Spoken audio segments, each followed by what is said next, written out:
मैं दीक्षा पांडे, आप देख रहे हैं फास्ट न्यूज इंडिया। कोविड संक्रमण से हुई मौतों से प्रभावित परिवारों को मुआवजे से इंकार करना क्रूरता। हिमाचल प्रदेश जिला हमीरपुर में कोविड-19 संक्रमण से देश में हुई मौतों से प्रभावित परिवारों को मुआवजा देने में असमर्थता व्यक्त करने वाले सुप्रीम कोर्ट में दायर हल्फनामे के ऊपर आश्चर्य व्यक्त करते हुए प्रदेश कांग्रेस प्रवक्ता प्रेम कौशल ने मीडिया को जारी एक बयान में कहा कि मुआवजे से इंकार करना ऐसे परिवारों और देशवासियों के प्रति क्रूरता से कम नहीं है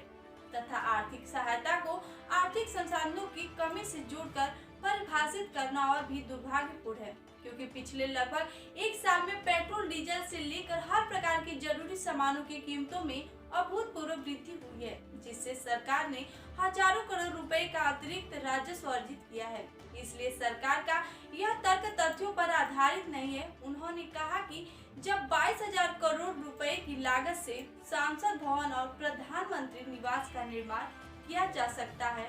तो 1600 करोड़ के प्रधानमंत्री के लिए विमान खरीदे जा सकते हैं, तो घोषित महामारी तथा आपदा की स्थिति में अपर्याप्त व्यवस्था तथा सरकारी कोताही के चलते मृत्यु का ग्रास बने लोगों के परिवारों को मुआवजा देने से क्या सरकार दिवालिया हो जाएगी? कांग्रेस प्रवक्ता ने आरोप लगाते हुए कहा कि सरकार की नजर में भौतिक विकास और विलासिता के संसाधनों के मुकाबले देशवासियों की जिंदगियों की कोई अहमियत नहीं है। देखिए हमीरपुर से रतन चंद की रिपोर्ट। माननीय सुप्रीम कोर्ट में केंद्र सरकार द्वारा देश के अंदर कोरोना संक्रमण से जो मौतें हुई हैं उनके परिजनों को मुआवजा अथवा राहत देने में असमर्थता व्यक्त करने वाला हल्फनामा दायर करना जो है वो बहुत आश्चर्यजनक है और ऐसे परिवारों को दी जाने वाली आर्थिक सहायता को देश के आर्थिक संसाधनों की कमी से जोड़कर परिभाषित करना और भी दुर्भाग्यपूर्ण है, क्योंकि पिछले लगभग 1.5 वर्ष में देश के अंदर लगातार पेट्रोल, डीजल, खाद्य तेल, खाद्य पदार्थ और तमाम ज़रूरी सामानों की कीमतें जो हैं उनकी कीमतों में बेतहाशा और अभूतपूर्व वृद्धि हुई है, जिसकी वजह से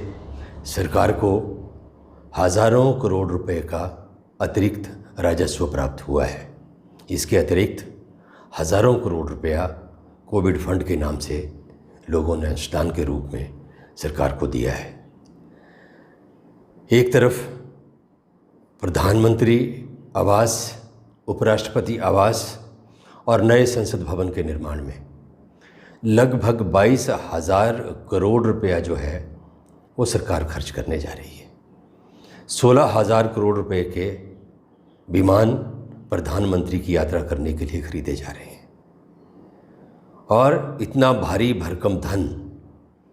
ऐसे प्रोजेक्ट्स के ऊपर खर्च करने वाली सरकार यदि देश में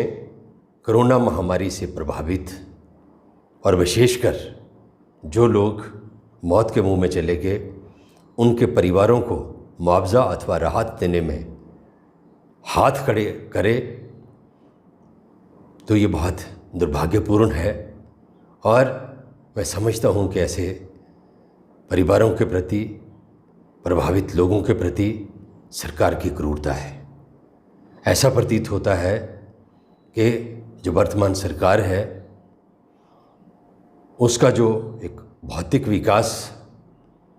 और विलासिता के संसाधन जुटाने का जो नज़रिया है, उस नज़रिए के आगे मानव जीवन की ना कोई कीमत है, ना कोई अहमियत है।